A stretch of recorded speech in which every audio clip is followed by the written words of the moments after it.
Shalom Bapak Ibu Saudara yang saya kasih dalam nama Tuhan kita Yesus Kristus. Kita bersyukur ya hari ini kembali kita menyembah dan memuji Tuhan. Ya mari kita ajak semua keluarga kita untuk kita datang dalam hadirat Tuhan memuji dan menyembah Tuhan. Kita masuk dalam hadirat Tuhan. Kita sembah Dia. Kita tinggikan Dia. Sebab hanya Dia yang layak kita sembah. Hanya Dia yang layak terima pujian. Apapun yang kita hadapi hari-hari ini, mari kita bawa semuanya di hadapan Tuhan. Kita berserah di hadapan Tuhan. Kita bersandar kepada Tuhan. Sebab harapan hanya ada di dalam Tuhan. Thank you Jesus. Thank you Lord. Terima kasih Bapa. Terima kasih Tuhan.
Thank you, Father.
bawa hidupku,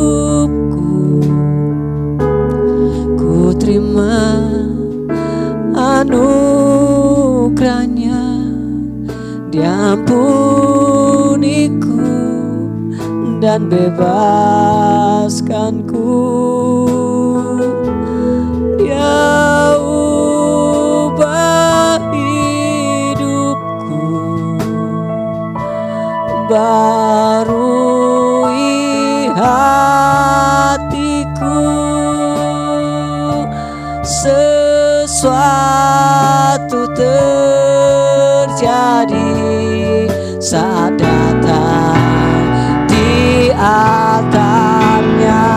Katakan lebih sungguh lagi, oh sujud di altarnya. Ku bawa hidupku, ku terima anugerahnya, diampuniku dan bebaskanku. Dia ubah hidupku,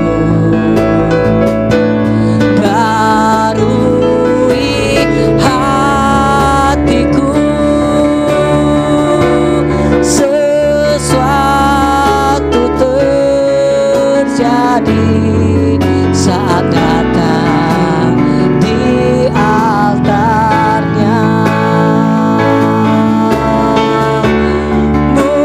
Mujizat terjadi, sesuatu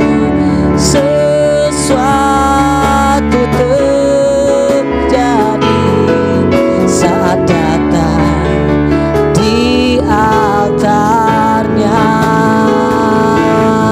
Oh Yesus Tuhan, kami datang di hadapan-Mu, kami sembah Kau Tuhan, sebab hanya Kau yang layak kami sembah.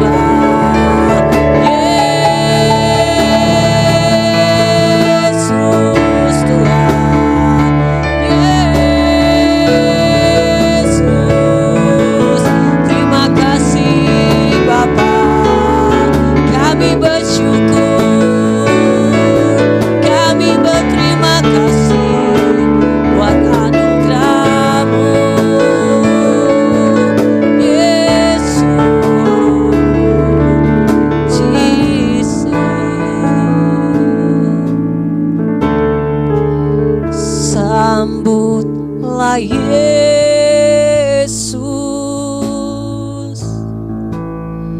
tinggikan Yesus, beri Dia hormat, pujian dan kuasa. Yesus Raja,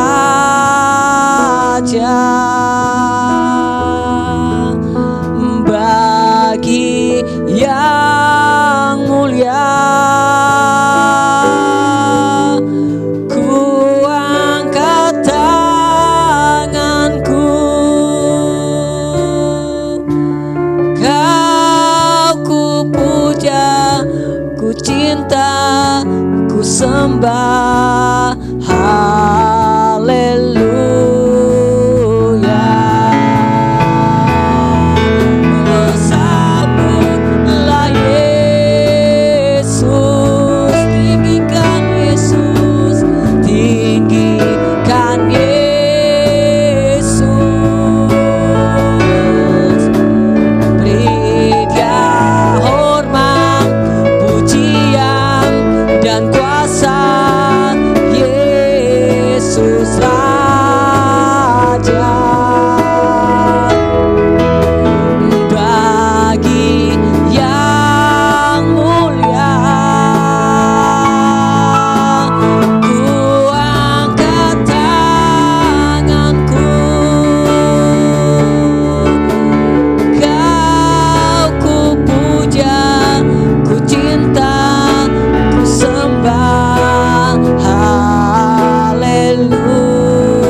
Kau ku puja, Kau ku puja, ku cinta, ku sembah. Haleluya.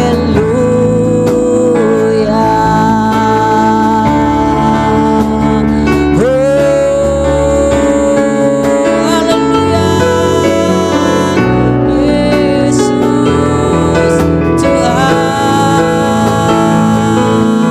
Kau kami sembah, Kau kami puja.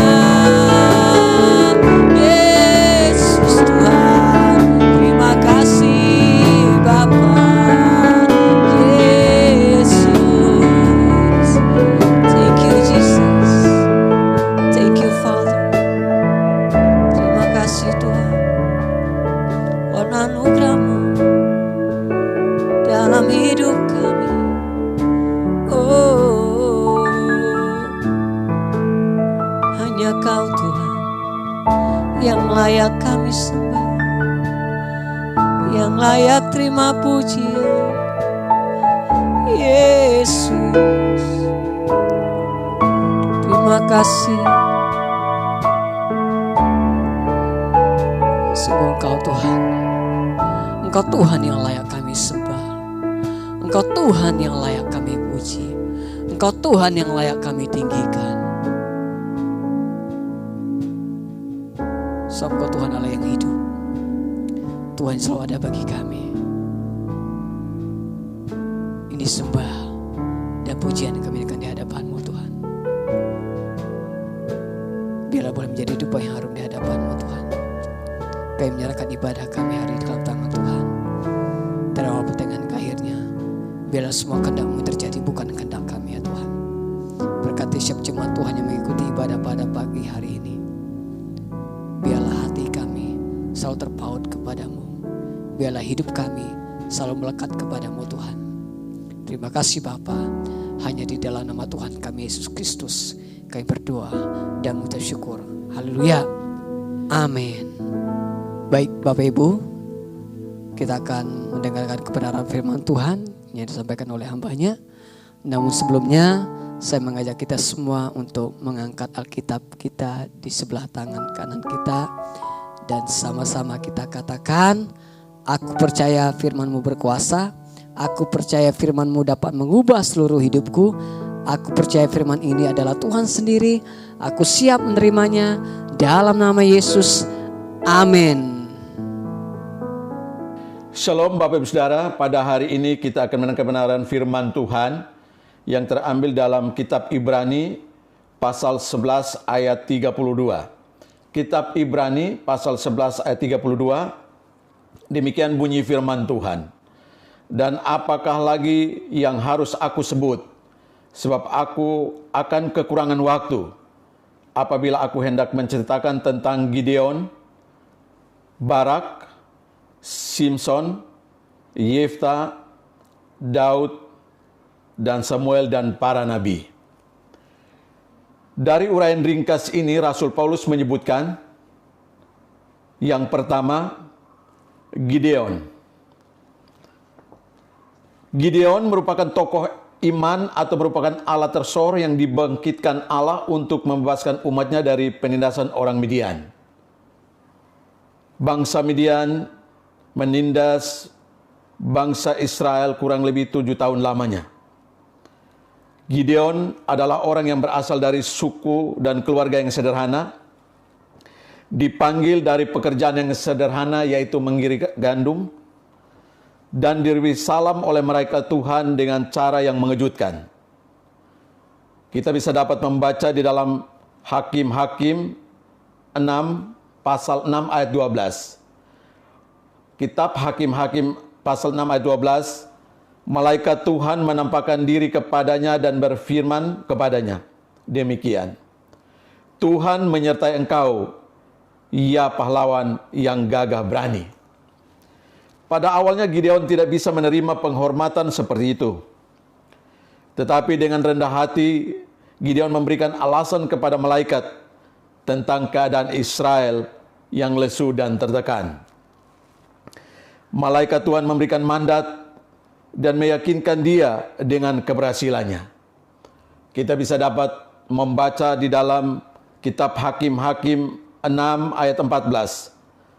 Lalu berpalinglah Tuhan kepadanya dan berfirman, "Pergilah dengan kekuatanmu ini dan selamatkanlah orang Israel dari cengkraman orang Midian."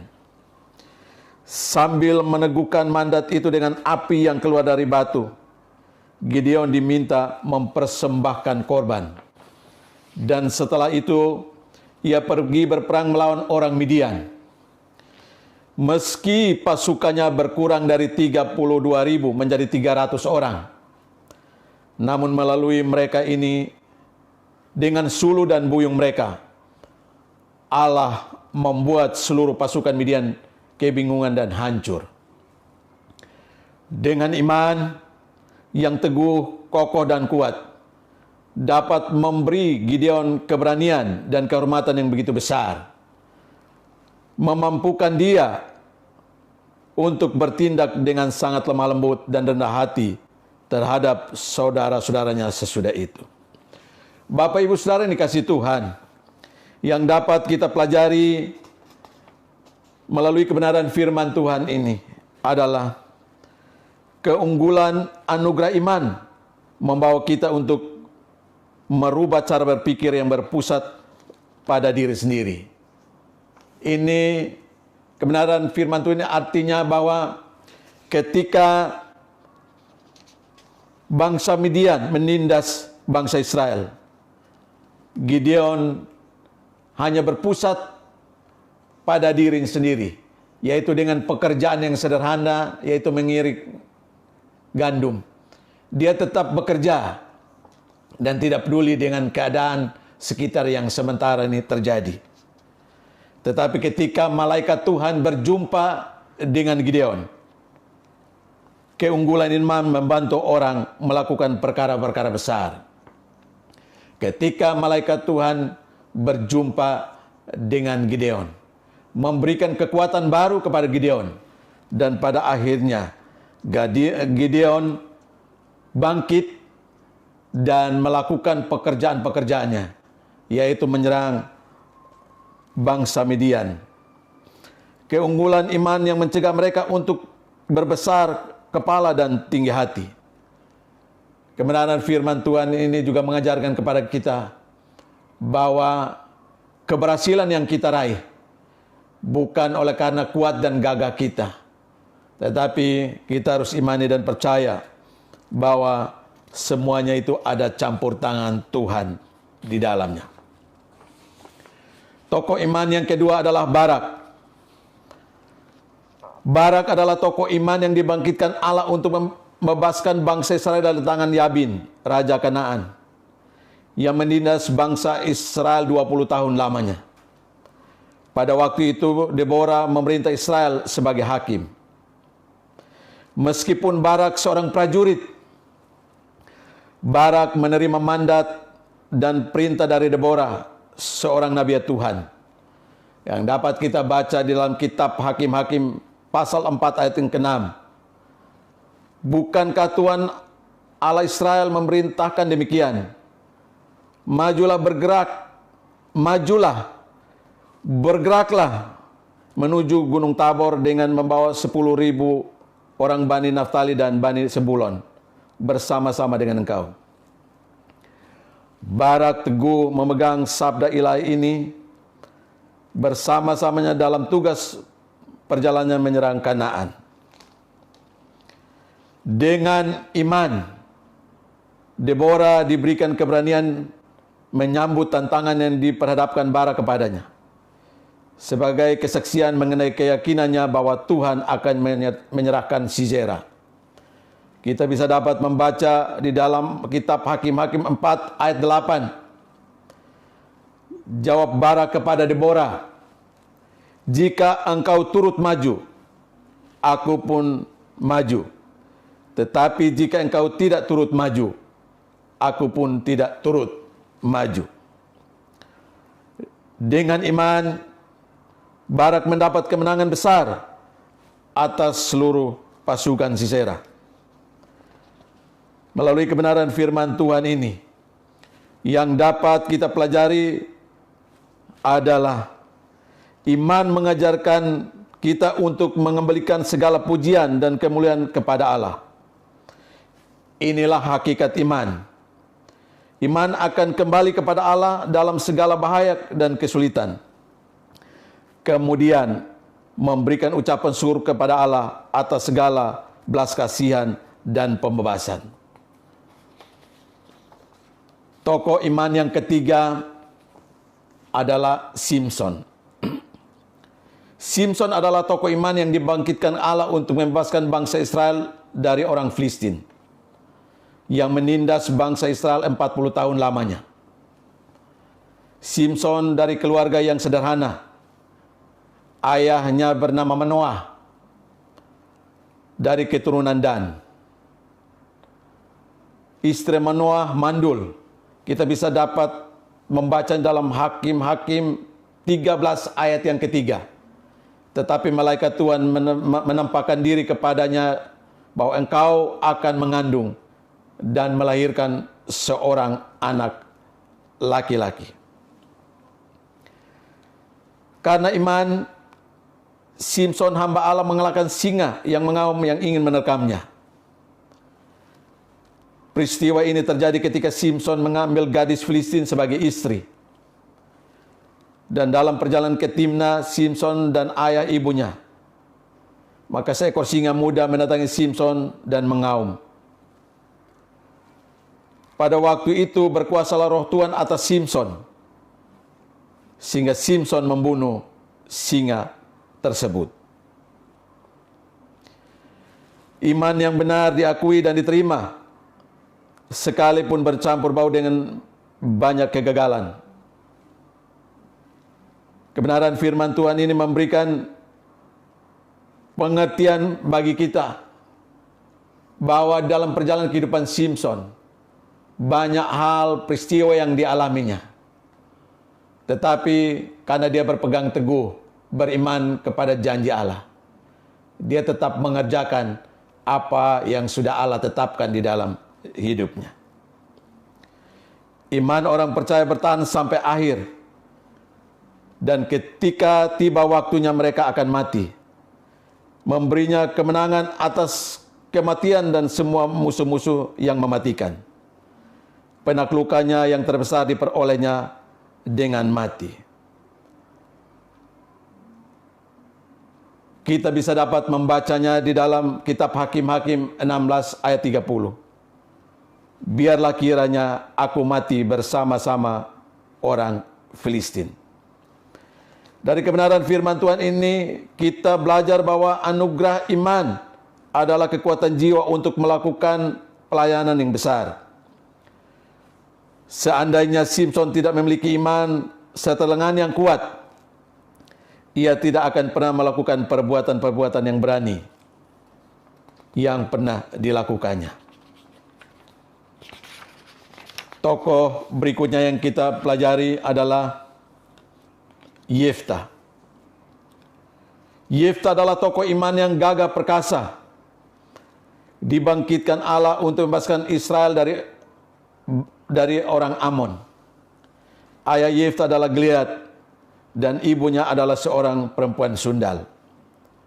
Seiring musuh-musuh yang baru dan beraneka ragam bangkit melawan umat Allah, dibangkitkan pula pembebas-pembebas baru dan beraneka ragam untuk bangsa Israel. Dalam kisah Yefta ini dapat kita ketahui,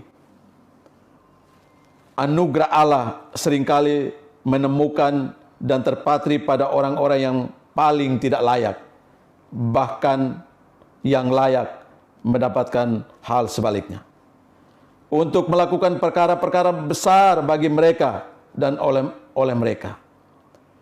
Yefta adalah anak seorang perempuan sundal, dan Yefta diusir oleh saudara-saudaranya. Walaupun Yefta mengalami sikap yang tidak adil dari keluarganya, dia tetap berpegang teguh, terus beriman, percaya kepada Tuhan, dan dia melakukan sesuai dengan apa yang Tuhan inginkan di dalam hidupnya. Anugerah iman dimanapun itu akan membuat orang mengakui Allah dalam segala jalan mereka. Kita bisa dapat membaca di dalam kitab Hakim-Hakim 11 ayat 11. Yifta membawa seluruh perkaranya itu ke hadapan Tuhan di Mizpah.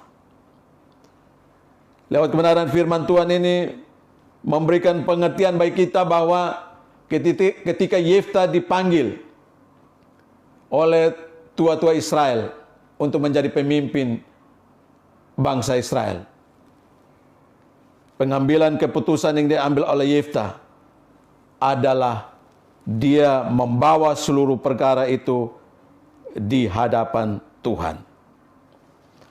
Anugerah iman akan membuat orang berani mengambil risiko untuk tujuan baik. Kebenaran firman Tuhan ini juga memberikan pengertian bagi kita. Ketika Yifta mengambil keputusan untuk menjadi pemimpin bangsa Israel melawan Bani Amon, banyak hal yang akan dihadapi, banyak tantangan dihadapi, tetapi oleh iman percayanya kepada Tuhan, risiko apapun, keputusan apapun yang diambil, dia siap mengerjakannya sesuai dengan panggilan Tuhan.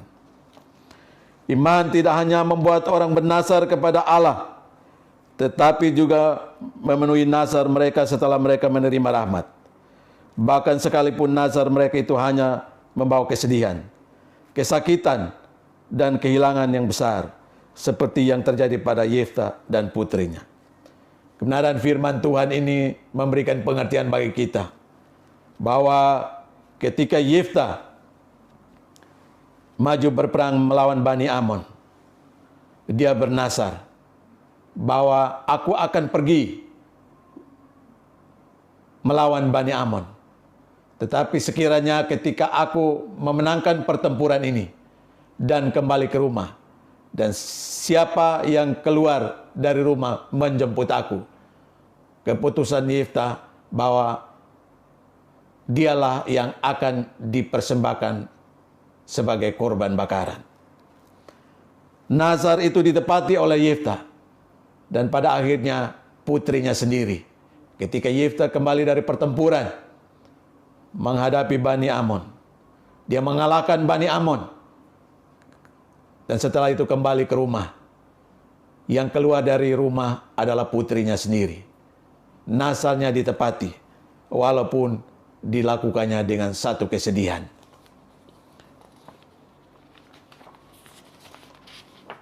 Tokoh berikut yang kita akan pelajari adalah Daud. Daud adalah tokoh iman atau orang besar yang berkenan di hati Allah. Sedikit saja orang yang pernah mendapat ujian-ujian sebesar yang didapati Daud. Dan sedikit saja orang yang pernah menyingkapkan iman yang sedemikian hidup seperti iman Daud. Kemunculannya yang pertama di panggung dunia adalah bukti besar dari imannya. Setelah pada waktu muda membunuh singa dan beruang.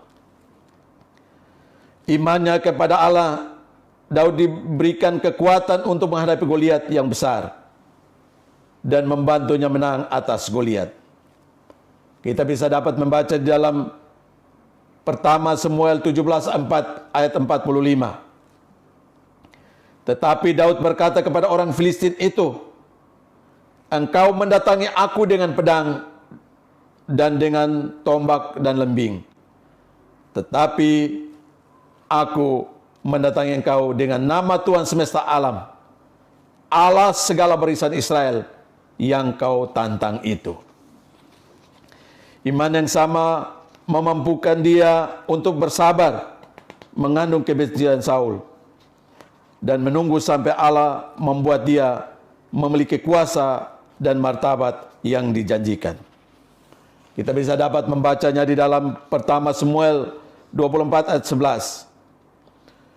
Ketahuilah pada hari ini matamu sendiri melihat bahwa Tuhan sekarang menyerahkan engkau ke dalam tanganku dalam gua itu. Ada orang yang telah menyuruh aku membunuh engkau, tetapi aku merasa sayang kepadamu, karena pikirku, aku tidak akan menjamah tuanku itu, sebab dialah orang yang diurapi Tuhan. Kebenaran firman Tuhan memberikan pengertian bagi kita bahwa iman memberikan kekuatan untuk mengasihi musuh. Iman yang sama menjadikan seorang raja yang sangat berhasil dan berkemenangan. Dan setelah hidup panjang dalam kebajikan dan kehormatan, meskipun bukannya tanpa noda-noda busuk dari dosa, ia meninggal dalam iman dengan mengandalkan perjanjian kekal yang telah diadakan Allah dengan dia dan keturunannya, yang tertata dan pasti dalam semua hal. Ia juga telah meninggalkan kenangan-kenangan baik tentang ujian-ujian dan tindakan-tindakan iman di dalam kitab Mazmur, yang sedemikian rupa sehingga akan dinilai tinggi dan sangat bermanfaat bagi umat Allah. Dengan demikian, kita bisa dapat membaca di dalam 2 Samuel 7 ayat 25. Kebenaran firman Tuhan ini berbicara mengenai doa Daud. Dan sekarang ya Tuhan Allah, tepatilah untuk selama-lamanya janji yang kau ucapkan mengenai hamba-Mu ini dan mengenai keluarganya, dan lakukanlah seperti yang kau janjikan itu. Tokoh iman berikutnya yang kita akan pelajari pada hari ini yaitu Samuel. Samuel yang dibangkitkan menjadi nabi Tuhan paling terkemuka bagi Israel. Allah menyatakan dirinya kepadanya ketika ia masih kanak-kanak, dan terus berbuat demikian sampai ia mati. Dalam kisah Samuel kita dapat melihat orang-orang yang bertumbuh menjadi besar dalam iman adalah mereka yang sejak dini mulai menjalankannya. Kita bisa dapat membaca dalam pertama Samuel 3 ayat 19.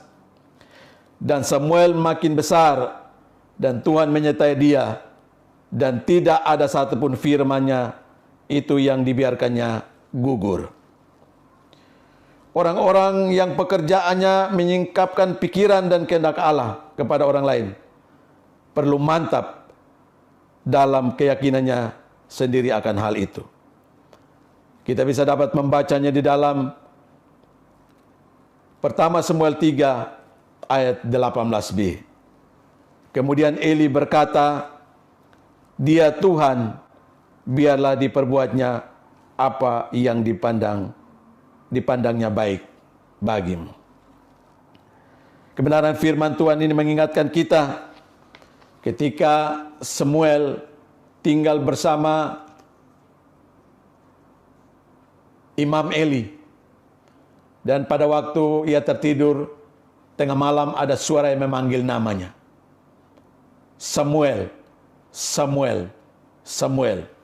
Dan persoalan ini diberitahukan kepada Imam Eli, dan Imam Eli berkata kepada Samuel, "Dia Tuhan, biarlah diperbuatnya apa yang dipandangnya baik." Selain Samuel, Rasul Paulus menambahkan dan para nabi yang merupakan hamba-hamba Tuhan yang luar biasa dari jemaat perjanjian lama, yang kadang-kadang dipakai Allah untuk menyatakan penghakiman, di waktu lain untuk menjanjikan rahmat, dan selalu untuk menegur dosa.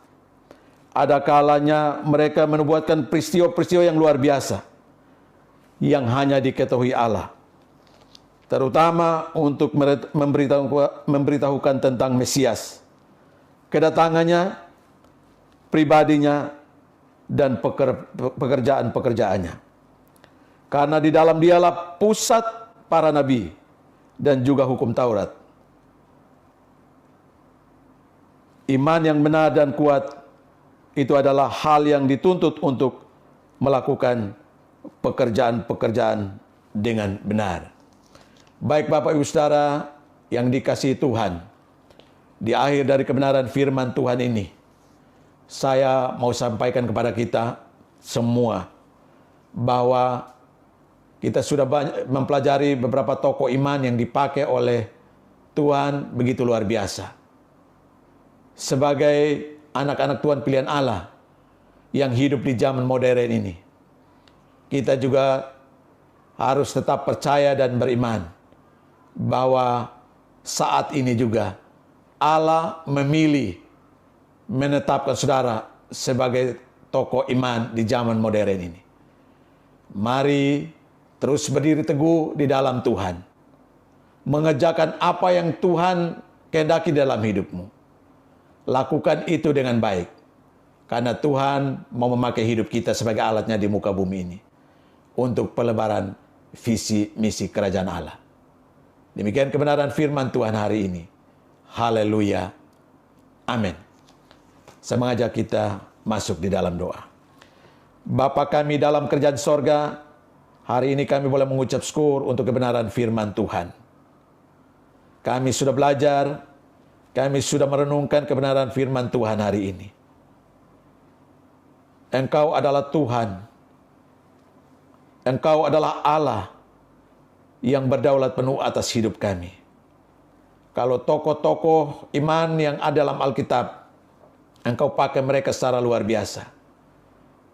Kami sebagai anak-anak Tuhan, umat pilihan-Mu, hari ini juga kami beriman dan sungguh-sungguh percaya kepada Engkau sebagai Tuhan dan Juru Selamat dalam hidup kami. Engkau juga telah memilih dan menetapkan kami sebagai tokoh iman di zaman modern ini. Pakailah hidup kami sebagai alat-Mu. Teguhkanlah kami, biar melalui perjalanan kehidupan kami selalu beriman dan percaya kepada-Mu sebagai Tuhan dan Juru Selamat. Dan terus mempersembahkan hidup ini untuk mengiring dan melayani Engkau. Terpujilah Engkau Bapa kami dalam kerajaan sorga. Inilah doa kami. Dalam nama Yesus kami berdoa dan mengucap syukur. Haleluya. Amin. Baik Bapak Ibu Saudara yang dikasihi Tuhan, kita akan mengakhiri ibadah kita pada hari ini.